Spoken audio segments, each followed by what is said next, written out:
Good morning and welcome to Korea Today, live from Seoul. Officials are gearing up to leave for Mount Kumgang to inspect the site where inter-Korean family reunions are scheduled to take place despite Pyongyang's threat to pull out if Seoul goes ahead with the annual military drills with Washington. Following a series of controversial remarks and behaviors, Ocean's Minister Yoon Jin-suk has been dismissed. Details coming up in headlines.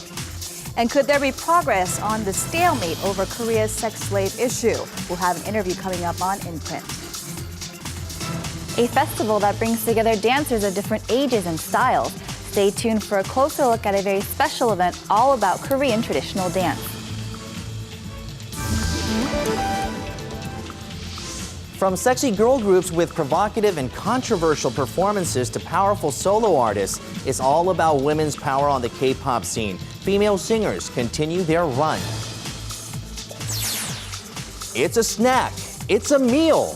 It's super bunjik. The go-to foods when you can't decide on what to have. A comfort food of Korea, and Matthew Chung has some creative interpretations on Friday, February 7th, 2014. From Arirang News, this is Korea Today. And thank you for joining us on Korea Today on this Friday morning. Let the games begin in Sochi. That's right. It is a big day for folks in Russia as well as all the athletes participating. The Sochi Winter Games opening ceremony is set to begin at 1 a.m. And the first hunt for gold for Korea beginning at 8:30 p.m. That's on Saturday evening there, starting with the 5,000-meter speed skating event. And it's going to star Lee Seung-hoon, who was the man to kick off the gold hunt, or actually the medal hunt in Vancouver. That's right. And towards the end, the women's curling team will try for a medal on the 19th and the 20th. That is, if they qualify for the finals. And on the 21st, figure skating champion Yim Yunhee will try for another gold with her Adios Nonino performance. A lot of things to keep an eye on. So best of luck to all the athletes, not just the Korean athletes, but all of the athletes on site in Sochi. That's right. Good luck to all the athletes. It looks like we're going to have a lot of late nights watching That's right, sports. 1 a.m., the opening ceremony in Korea, right? Korea now, Standard Time. Exactly. So late nights, try to get the little power naps in between. We're going to go to Na Hyun-kyung now for our Korea Today headlines.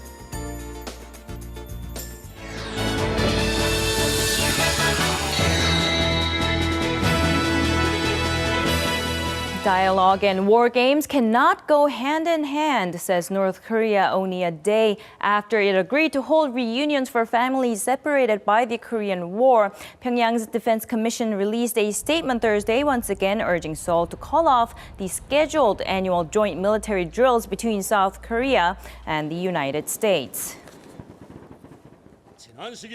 It's nonsense to hold a family reunion event in the midst of a reckless nuclear war practice when those families were separated because of war itself.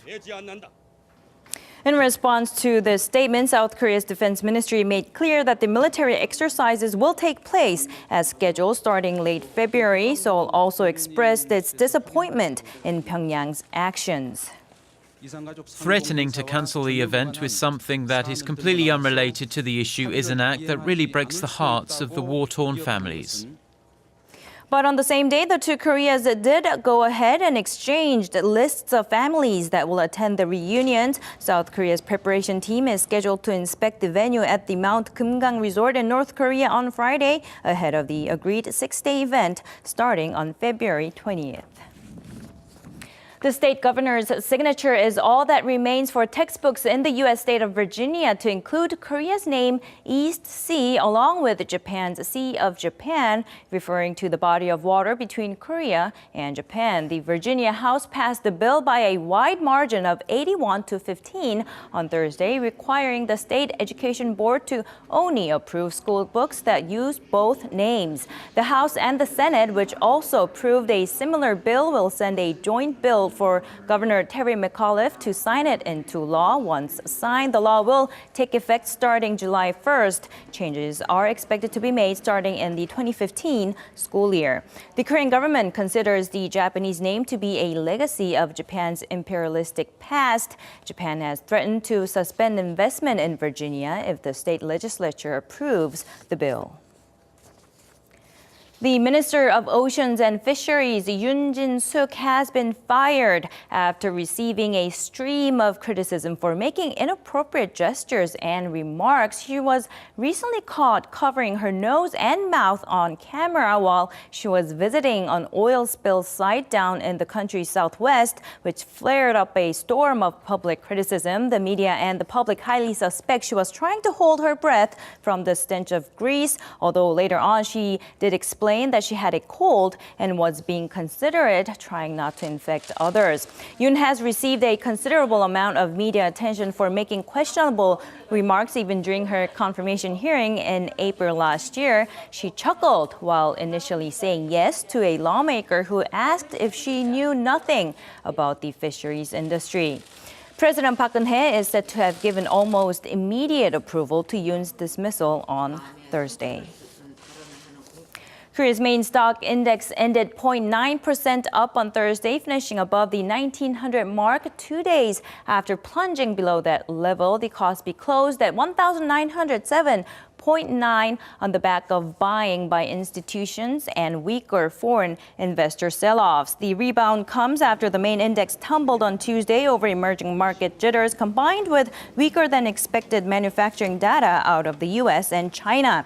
In its monthly report released on Thursday, the Korea Development Institute said because Korea has strong economic fundamentals, uncertainties stemming from other emerging economies are unlikely to affect the Korean economy unless the jitters become a prolonged trend leading to a global recession.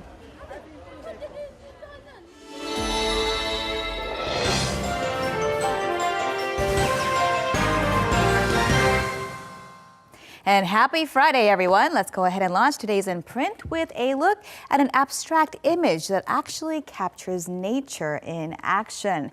It's the front page image on Choson Ilbo, and its title reads 2013 Science Picture of the Year. Can you guess what that is? The photograph, a fuse of two shots taken 90 minutes apart, was the winning image at the 2013 International Science and Engineering Visualization Challenge. And the caption says it reveals the hidden flow of the fluid vortex generated by the small hairs of the cilia on the coral surface, which is the orange and purple section you see along the bottom there. The image of the cauliflower coral is the work of MIT's Vicente Fernandez, who called it Invisible Coral Flows. Meanwhile, the headline above that image captures a statement President Park Geun-hye emphasized during a policy report meeting yesterday, and it reads, "Improve the lives of North Koreans, prioritize policies for unification." The president called for plans to practically improve the lives of North Koreans, beginning with sharing the South's knowledge and skills in agriculture and livestock as an example. She also suggested laying the groundwork for unification by developing enterprises that could grow community spirit between the two Koreas despite differences in language and culture. The president said the value of unification cannot be captured in numbers and that it would serve as a launching pad for a new Northeast Asia.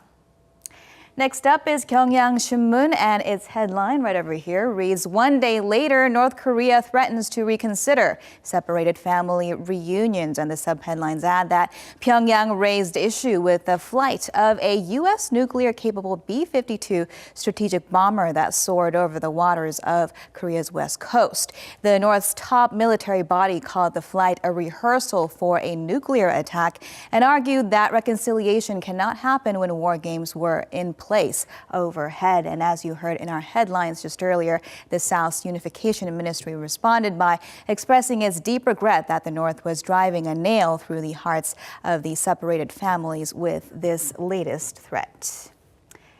And scooting on over to Donga Ilbo now, its headline reads, "Japanese ambassador hopes to solve sex slave problem through discussion." And pictured there is Japanese ambassador to Korea, Koro Besho, who the paper says told Donga in an interview that he is looking forward to discussing and reaching a solution on the sex slave issue that works for both countries, adding that the Japanese government has never denied the existence of the euphemistically called comfort women. reunion. The subheadlines say that this is a progress from Japan's past posture that the issue was already dealt with, and they also report that Seoul's presidential office of Cheongwade could consider a summit meeting at next month's nuclear security summit at The Hague if Japan shows sincerity in finding common ground. And scooting on over to the front page of our business paper now, it showcases freestyle skiers Heo Ji-won engaging in Team Korea's first competition at the Sochi Winter Olympics. Ahead of the opening ceremonies tonight, Heo qualified to become the first South Korean athlete to do so for the Games. Meanwhile, the headline, we'll move on to that one. Above it spells out what the paper thinks are the 4 things that Korea lacks in trade as its global bargaining power drops. Now, Meiri cautions that key working level staff at the Trade Ministry are leaving in groups as the organization in charge falls in stature. The subheadlines further add that Korea has yet to firm up a date for preliminary discussions in its aim to join the $28 trillion Trans-Pacific Partnership Trade Pact, and topping those 4 fails there. It says the absence of a functioning control tower for trade policies is to blame. And with that, we'll wrap your look at what's in print on this Friday. And next up are your closing numbers from Thursday's market action.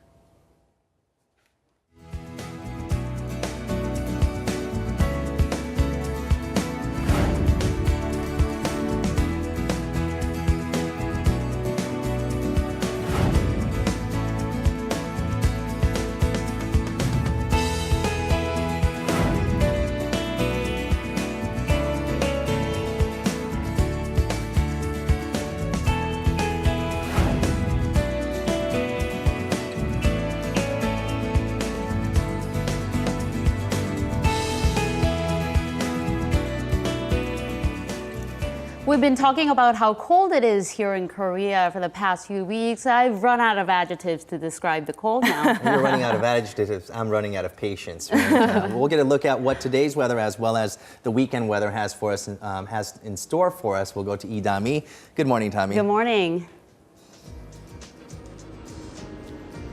Good morning, everyone. Today I'm reporting live from Sacheogu, Seoul.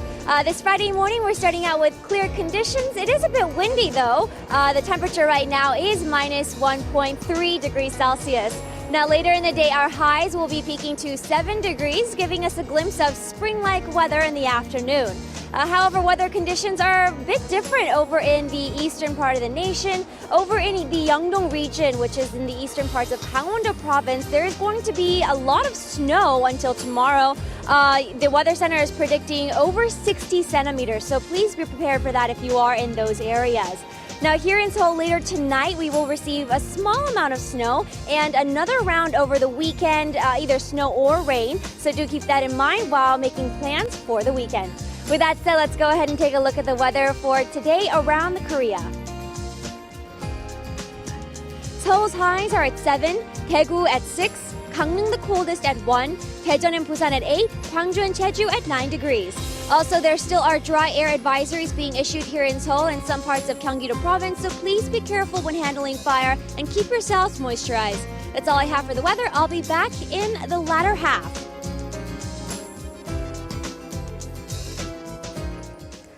There are over 100 different types of Korean traditional dances, and the Urichum Society has been trying hard to preserve them. And recently they've put together a festival that brings together 3 generations of dancers from different types of Korean traditional dances. Yim Yunhee joins us for more on this story. Good morning. Good morning. Good morning. So it's really, heartwarming to see different generations collaborate together on something that they can share. And in this case, it's Korean traditional dance. So Korean traditional dance has seen quite a bit of history, especially during the Japanese invasion. It's said that many dances, along with techniques, were lost at that time. But the Urichum Society has made it their goal to preserve as well as develop the future of Korean traditional dance. And so this is their 8th year. And to celebrate, they've put together a festival. And so in this next report, let's take a look and see at what they've done so far. A figure of beauty, one with nature and the spirits of this world. Traditional Korean dance has seen over 5,000 years of history. While some aspects may have changed over the years, the Urichum Festival aims at preserving the delicate yet powerful nature of Korean traditional dance for the generations to come.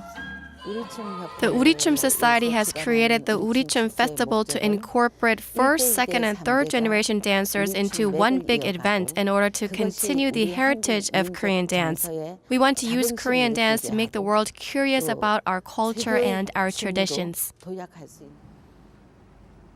The Urichum Festival boasts many different kinds of Korean traditional dance, some dating back thousands of years and some more recently created. Kim Baek-bong is a living legend in Korean traditional dance and is also the creator of Puchechum, which is now one of the most popular forms of Korean traditional dance. Like other Korean traditional dances, Puchechum uses rhythmic, steady motions along with slow movements to stir emotions and emanate the beauty of nature.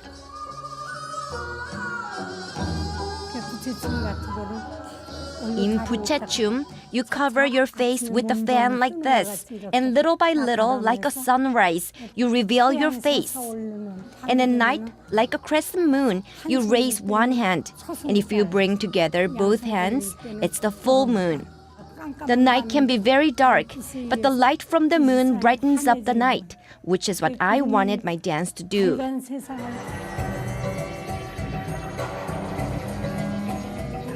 Another essential part of Korean traditional dance is the outfit. The hanbok's loose fit and flowing fabrics are reminiscent of Korea's traditions and culture. And like Korean dance, you need the traditional to get the modern.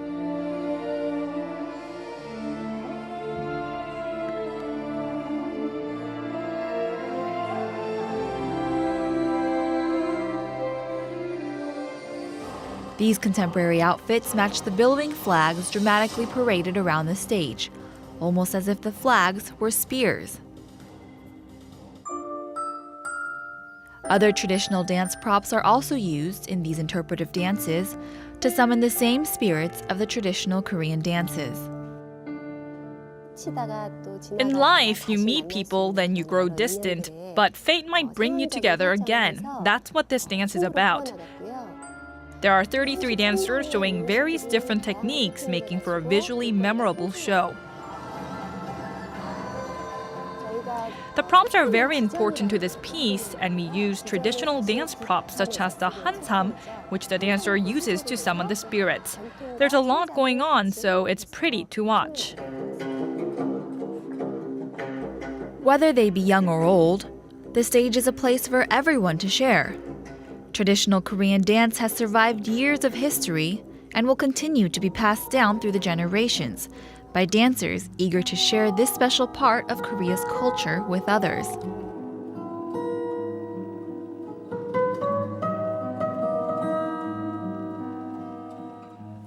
Absolutely beautiful. Very nice. Many Koreans are big fans of the fan dance also, and the efforts have been ongoing to take it to the global stage.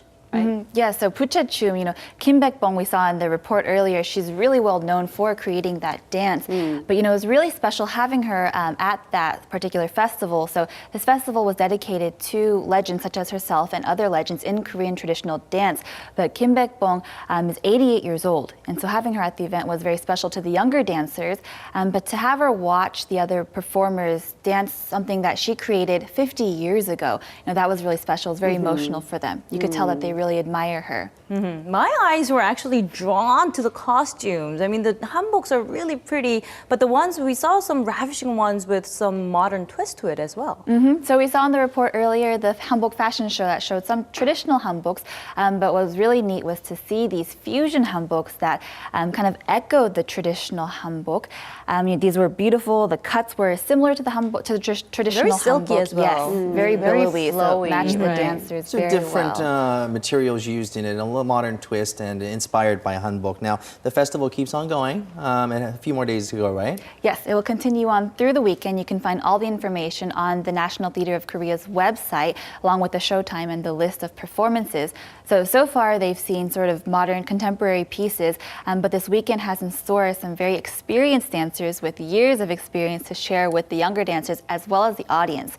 And so this is a great opportunity if you're interested in Korean traditional dance to sort of check out the various different traditional dances all on one stage. Thank All right. you. I actually want to learn to do the fan dance. It's so beautiful. Yeah, There's a very reason why they're popular. called pros, right? Pro dancers. Beautiful Puchechum dance there. All right, thank you, Yunhee, for joining us today. My pleasure. And still ahead on Korea Today, girl groups are gaining popularity, and not only that, there is no room at the top for all of these girl groups. There's a race between the groups to grab fans' attention with their risque performances. A stream of solo artists are also making their mark. We look at the battle of the queens of K-pop.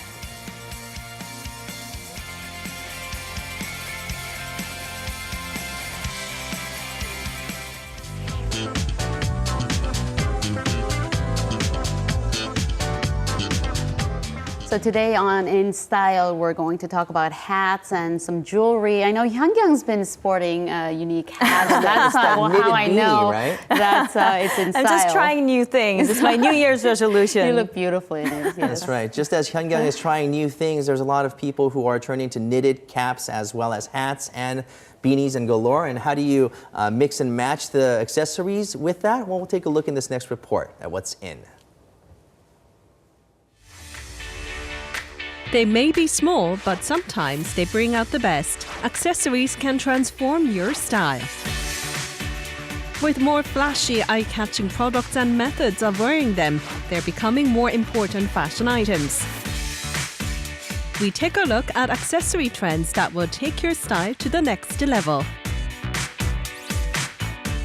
First up is accessories for your head. They add an extra flavor to your sense of style and are becoming more important products of choice for many people, including celebrities. Of them, hats lead the way. They're the perfect add-on for bad makeup days, transforming your style into something worth noticing, and are loved by many celebrities. This season, neat beanies are all the praise. They've been a popular item of choice since fall, but along with the bone-chilling winter weather, they have been high in demand for both practicality and style. With more evolved designs and fancier looks, beanies are sought out by celebrities not only for casual outfits on the streets and at the airport, but also for public appearances. What makes these beanies so popular? In the past, knit beanies were worn for the sake of keeping warm, but these days a lot of designers are including them in their collection because it's becoming a greater trend. Knit beanies are receiving a lot of love this season. They create a casual, carefree look for men and a cute, lovely look for women.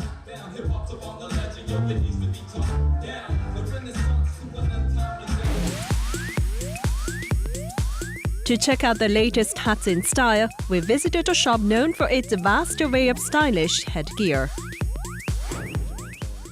These days, more unique styles are receiving spotlight. By wearing simple clothes, but then adding a colorful hat, you can create a more individual style. If not, you can also wear an all-black beanie like this with writing on it to create a good look. It's not only beanies, but fur hats that are also popular headgear for the season. An essential for fashionistas would be the trapper hat.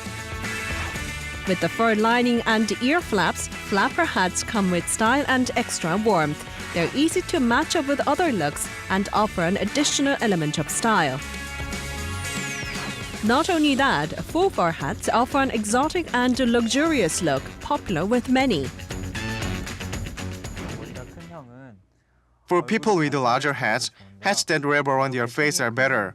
Rather than wearing something with a larger brim like this, it's good to bring the brim in and cover the sides of your face to make it look smaller. The second accessory to go after is layered jewelry.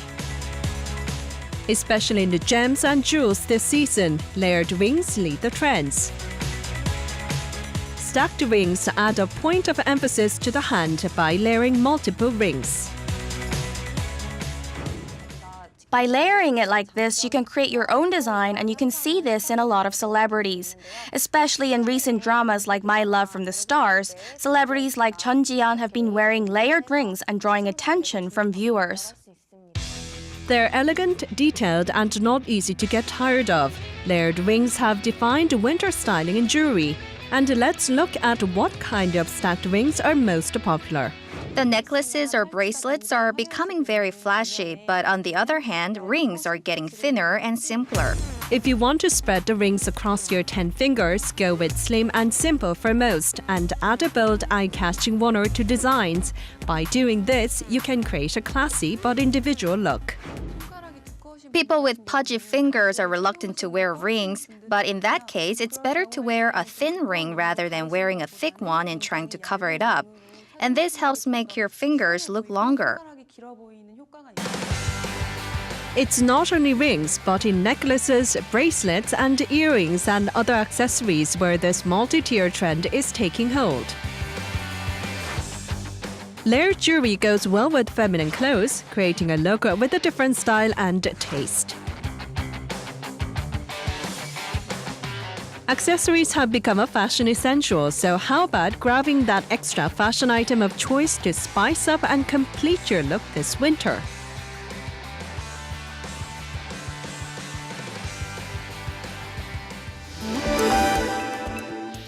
And still ahead, it's cheap, convenient, and filling. From kimbap to spicy rice cakes and an assortment of fried goodies, bunchik dishes are loved by people of all ages. Matthew Chung tastes some modern interpretations of these classic comfort foods. Stay tuned.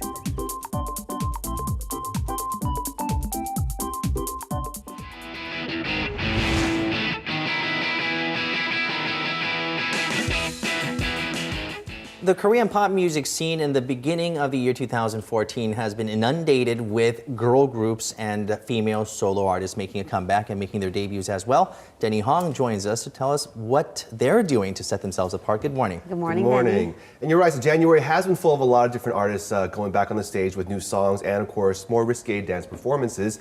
So Girls' Day, we had Dashabet, AOA, as well as Rainbow Black. So solo artists as well, too. Ailey, Hyodin, and, of course, Kain. They've all had new performances. So with the competition heating up, let's take a look. Opening the year 2014, female singers have dominated the K-pop scene. From girl groups with their sexy charm to solo artists with their powerful and captivating voices, we take a look at the women behind this trend.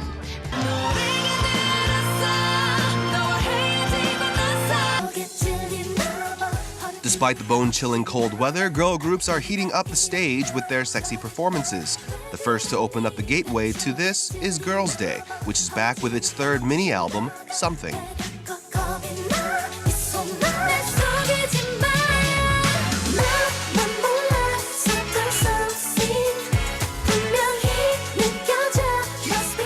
The group has been at the center of attention for their risque costumes and dance moves, in contrast to their young looks.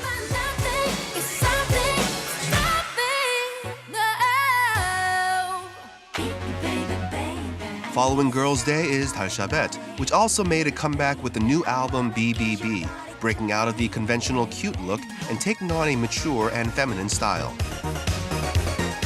이번에는 저희가 이런 가사에 맞춘 안무를 이렇게 표현하다 보니까 무대에서 보시면 정말 멋있게 저희가 애절하게 이런 성숙한 모습을 많이 보여드리도록 하겠습니다. With legging-like pants that expose her silhouette, Dashabet has hit the stage with bold choreography and has become one of the favorite hot female girl groups.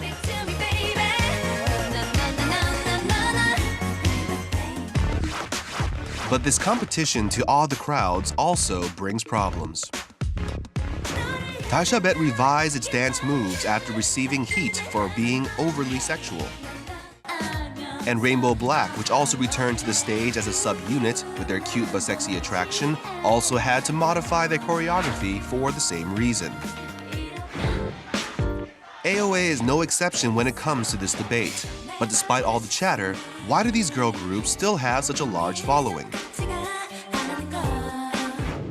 I think it's because the choreography of male singers is extremely difficult, almost like gymnastics. But female groups have easier moves that a lot of people can follow. It's not only girl groups, but those who have gone solo that are also drawing attention. Known for being upfront and oozing with confidence, Gain has put out her third album, Truth or Dare, with a powerful message that no other female singer has been able to put forward as of yet, breaking boundaries once again.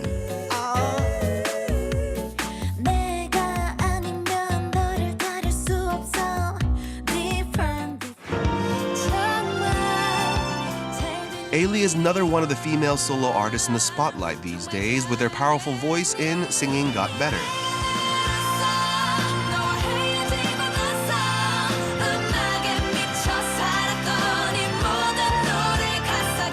Singing Got Better is a song about a female. She goes through a bad breakup and she listens to breakup songs all day and just sings along to them, so she feels like she got better at singing because she sang so much. I don't relate to it, but yeah, I think it's a creative writing style. Ailey is known for her great voice in Korea, full of emotion and its rich, powerful reach that grabs people's attention. She is much loved for her ability to transform into many different personas.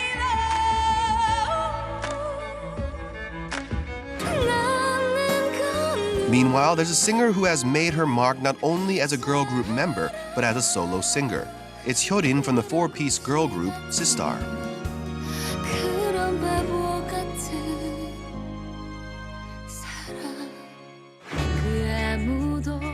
Recently, she became the center of attention for singing a Korean version of the song Let It Go for the much-loved Disney animated feature film Frozen.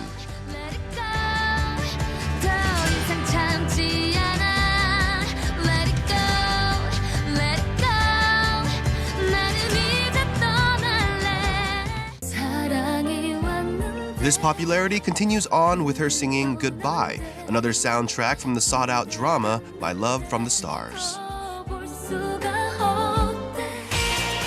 With so many female singers dominating the K-pop scene, Girls' Generation and one of Korea's living legends, Lee Sun-hee, are expected to extend this trend, with many waiting to see what kind of influence this will have on the music scene.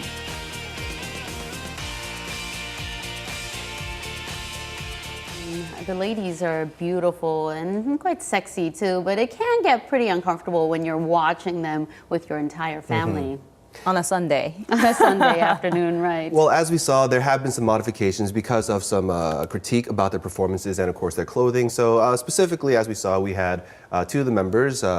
We had Girls' Day and, of course, Rainbow Black. They had to modify the length of their shorts, as well as you have AOA and Darshabet having to change the hand location for some of their performances. And so there is always got to be this push and shove of what is acceptable, what is the boundary that you can stay on and cross over. If you look at some of the more acceptable performances today, if you look at 1990, they probably would not have been acceptable then. And so there's always going to be this fluidity of what is acceptable or not.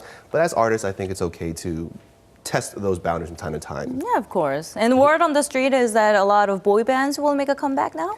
Well, you have to have the balance here as well, too. Yin and yang, right? So, you know, BAP is coming out with a new album. They're going to go with more a softer romantic look as opposed to what they were doing already with a more powerful and charismatic style. We also have, you know, hip-hop groups coming back out. So B2B as well as Parknat Sonyeondan is coming back out, too. Psy's coming out with a new album in mid-February, right? And so people are looking forward to that and his performances from there as well. And, of course, you know, some, I guess, older performers like Lee Sun-hee is going to come back too. So it's going to be interesting this year. 2014 is looking really good for K-pop. Yay. All right, well, sounds great. I'm glad that we're sound getting a little bit more enthusiastic. It's Yay. like, yay. Especially for one for Lee Sun-hee. Exactly. So I was talking about the balance. Last year, Choi Young-pil came out, and you know, Psy is going to come out. So there is actually balance in K-pop that we're seeing. All right, well, thank you very much, Denny, for joining us. No problem. Right, so just how influential are these female artists? We'll take a look at the top 5 for the K-pop charts and see that they're dominated by women. Okay.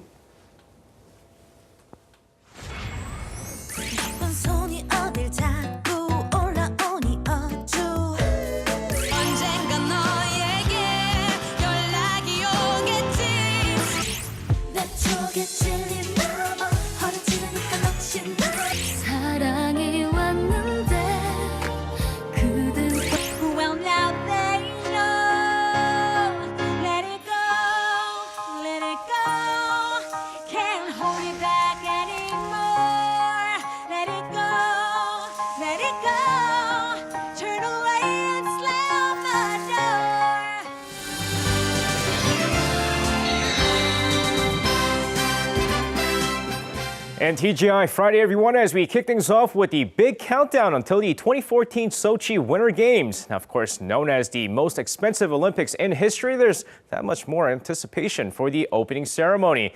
And while no one's for sure who's going to be lighting up the Sochi Olympic flame just yet, rumors say that President Vladimir Putin's rumored girlfriend and rhythmic gymnastics gold medalist, Alina Kabayeva, might be the one with the honor.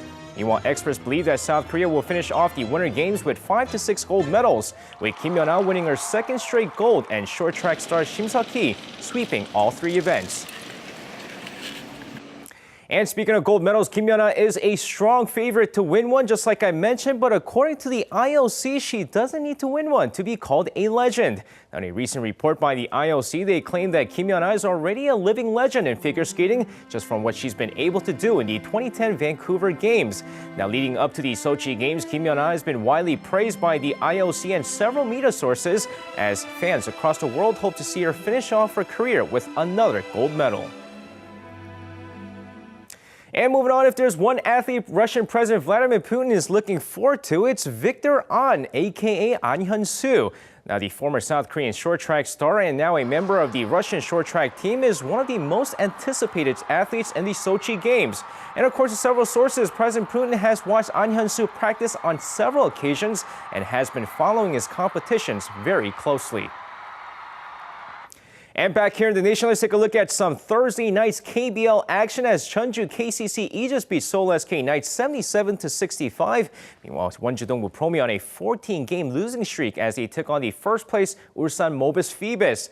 Now, a low-scoring game from the get-go as Ulsan's Ham Ji-eun leads the way in the first half as Mobis takes a slim 30-27 lead going into halftime. But in the third quarter, Kim Ju-sung's 9 points helped Dongbu rally in this game before a game-winning 3 by Lee Kwang-jae helps Dongbu snap their losing streak, 61-58. And now finishing things off with some V-League action from last night, we had the Hyundai Capital Skywalkers take on Russian Cash Respite. Now both sides neck and neck from the beginning, but Hyundai Capital's explosive offense helped them take the first set 25-20. And despite Russian Cash trying to stop their offense, Liberman Algomez puts up 21 points with Moon Sung-min contributing with 14 points as the Skywalkers dominate with a 3-0 victory. And that's going to wrap it up for me. This has been SJ. Best of luck to all the athletes competing at the Sochi Winter Games, and I'll see you guys again for your sports needs.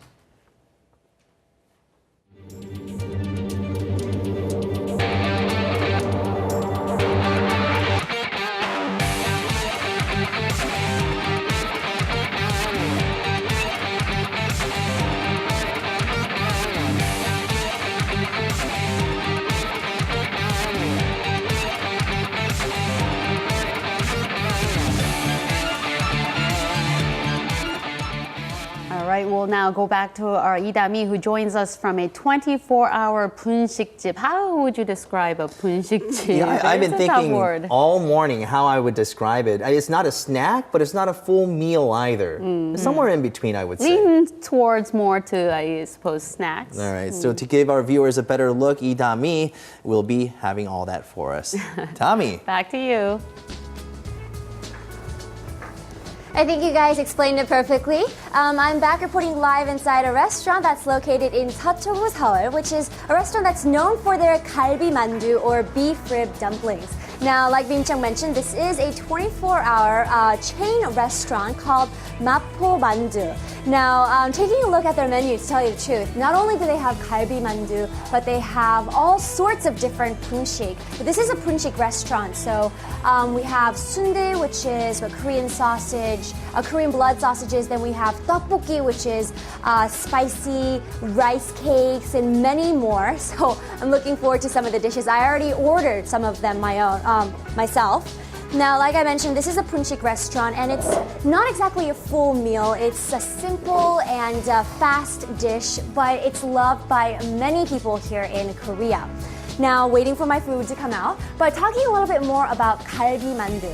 They received a patent for this dish because it's so delicious, and basically it's made out of thin slices of dumpling shells, and inside the stuffing, it's basically marinated beef that is grilled or roasted over a charcoal fire. And then it's minced and it's made into a dumpling. And oh, it sounds so delicious. But talking a little bit more about punshik food. Well, when it comes to punshik, you can't leave out tteokbokki. That's one of the classic menus. And when it comes to tteokbokki, you can't leave out sundae. They're like the perfect match. Now, especially during the winter, it's perfect to have tteokbokki and sundae because the hot dish really warms you up. So, okay, I think they're getting ready to bring out the food right now. And you know, tteokbokki itself is a bit spicy, so I always like to have some milk right next to me. Thank you. 네, 감사합니다. As you can see, I already have my carton of milk out ready. Okay. Now, I want to go ahead and show you the inside of the galbi mandu. There we go. We have the inside. Oh, look at it. Steam. It looks so warm. Okay. Let me just try this really quickly. Wow. Oh, 맛있어요. It's so good. I wish I could give you some through the screen, but unfortunately I can't. Well, you know, when it comes to punshik or 24-hour punshik restaurants, there are so many scattered throughout the city of Seoul. It just goes to show how much Koreans love punshik. Right after this, Matthew is going to tell us more about punshik and some of the new ways or transformations of punshik that have been out these days. So I'm going to go ahead and finish what I started. Have a fantastic weekend. I'm Lee Da-mi, Korea Today.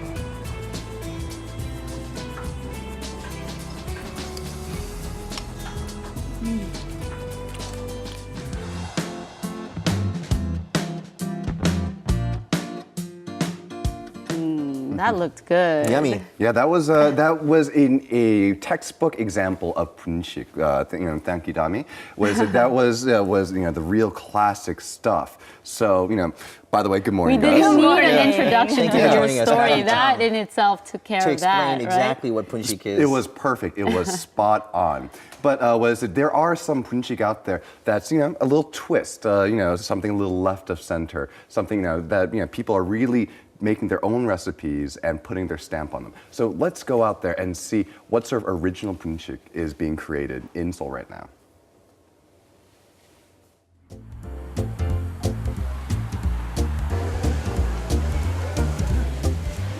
Here it's 모녀 kimbap, and we're here to track down the famous mayak kimbap, which literally translates to narcotic kimbap. It's that good, it's that addictive. And the thing is that the kimbap, it's kind of the cornerstone of the whole punshik experience. Now, so the term punshik, it means something that's a snack, that's not really quite a full meal. But originally the term meant anything that was made out of flour because it wasn't considered nutritious enough to be a full meal. So things like instant noodles or fried items. But there's some people out there who are doing some very novel, unique things with punshik. So let's go give them a visit.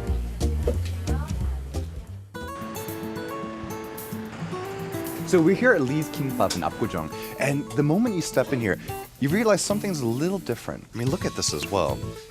There's just so much food here, and so much good food at that. All of the stuff here, they cook it to order. They never let their food sit for more than 4 hours. Everything here is done by scratch.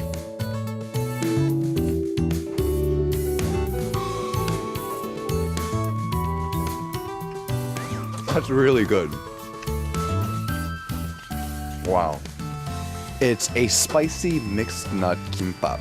There's a traditional banchan here in Korea where you take 멸치, these little dried fish, along with walnuts, and you saute them. They work so well together. And once I heard that that was in there, along with 청양고추, the Korean spicy green chili, I am shocked with how good that is. I mean, I expected it to be tasty, but that goes well beyond my expectations. All right, so next up, their mushroom paprika Gouda cheese kimbap. Now, this one is interesting because you rarely see a cheese like Gouda being used in kimbap. And with the mushroom and the paprika, it's gonna be interesting. I've never had anything like this before. And it comes with its own dipping sauce, which is made from a mushroom stock. So this is a completely new experience for me. Yeah, right there at the very end, you get that trademark sort of sharp milkiness that Gouda is famous for. That's really good. So to continue our 분식 tour of the city, we're now here at Namdo 분식. And when you walk in here, the first thing you notice that it's got a really cute and tiny interior. And what we have right here, it's interesting. The dish itself is called 상추튀김, which literally translates to fried lettuce, but it's more of a play on words. What it is, it's 상추 lettuce that's served alongside 튀김, fried items. And you eat it all up 쌈 style. I've never wrapped up 튀김 in 쌈 before, and 튀김, like any fried food, it can get greasy, it can get a little bit heavy, but this immediately brightens up the entire dish. Oh, that's really nice. And then on to this next dish. So it's curious. You can tell that there's something inside this squid. Its belly is all distended. So 오 refers to 오징어, squid, and sundae is the sun. And sundae, it's a type of blood sausage. So what it is, you have a casing and it's full of Korean vermicelli noodles, these glass noodles, and pork's blood. What we have here is something very similar. You have a casing, which in this case, it's the entire squid, and it's filled with a noodle. In this case, it's pasta, and some sort of protein, rich binder. In this case, cheese. It's interesting, I've never had cheese and squid before together. It's not a very traditional combination. And then here's also the duck. What I like about this dish is that it's just full of different textures. You have, nice, soft, yielding, a little bit of chew, the duck. And then you have the squid, which is tender. And then you have the pasta. You eat through it, and it never gets boring.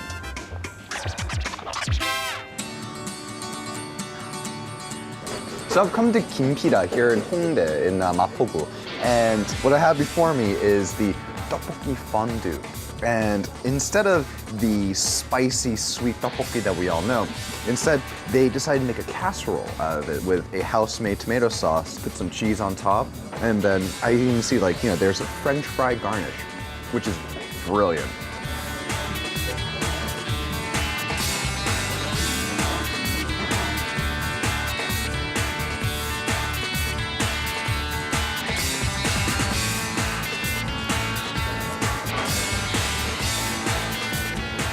French fry baked into a tteokbokki tomato sauce casserole. Brilliant. I realize where that familiar scent is coming from. This thing is loaded with bacon, and come on, I mean, who doesn't love that? 분식, I probably like it a lot more than I probably should.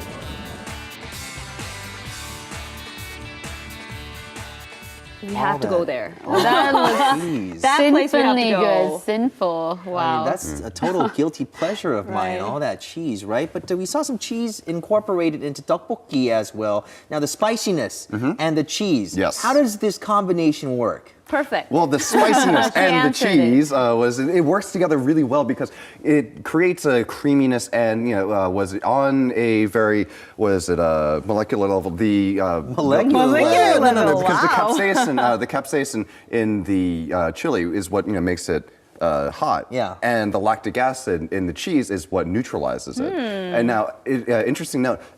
Things like hard grating cheeses, Parmesan, and whatnot, they don't contain enough lactic acid. They don't, right? They don't. So Yeah. actually, for anyone who's out there who's lactose intolerant, they can enjoy those cheeses, but it doesn't have that sort of same spicy canceling effect that a nice soft melting cheese does. Okay, let's talk about kimbap. It's so good and so healthy for you too. But take us back a few centuries and tell us about the history of kimbap. I want some history Kimbap lessons 101 this right morning. here. Not more than just a few centuries, back to the 13th century, as a matter of fact. So in the text, this Hamgugyusa, it's the heritage of the 3 states, and it's a history of Korea.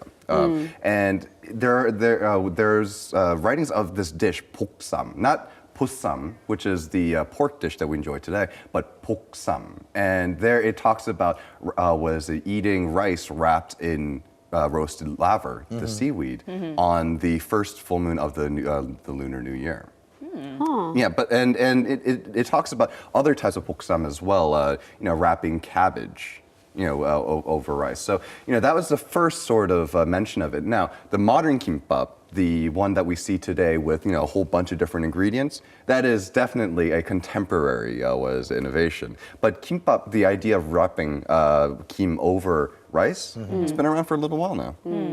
You feel like you know everything about Korea, and then someone like Matthew comes along and makes you feel bad. You're right. You start doubting yourself. Exactly. Do I know anything about Korea?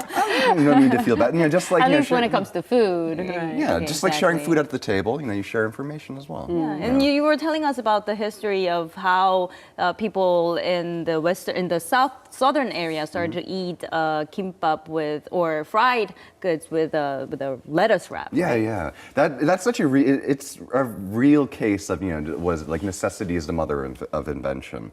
It was created in Gwangju. And it was about 40 years ago. And they, one day, somebody, made a meal, had a bunch of tigim, and it turns out they didn't have enough rice. So they just ended up wrapping that tigim, the fried goods, in lettuce and ate it like that instead of rice. And it turned out to be delicious because you have the crispy tigim, and then you have the nice fresh sangchu, the lettuce on the outside. So it creates a great contrast, and it really does sort of cut through that rich, oily goodness. Yeah, so breaking out of tradition comes up with some great new dishes that sell to the public, and they love it, right? Punshik is one of those things that I would really recommend that anyone from outside, or if you're ever in Korea, check out all the goodies, but the punshik you can't miss. It's something you can have throughout the whole day from breakfast, lunch, and dinner, or in between those meals, right? Which is precisely what makes it so dangerous. It's so easy to eat. But that's the thing, like punshik, if you never tried Korean food before, punshik is an excellent introduction to it because the flavors are so accessible, but at the same time they're so emblematic of who we are essentially. I'm thinking maybe not for breakfast. Maybe I want to hold off a little bit of kimbap works for breakfast. Kimbap. Actually, we do eat kimbap quite frequently. At like 4 in the morning. Yeah, exactly. But there is that stigma that it's not healthy for you, right? Some of those maybe dishes. that's why I feel that way. Tteokbokki especially, it might be too salty for some palates. Yeah,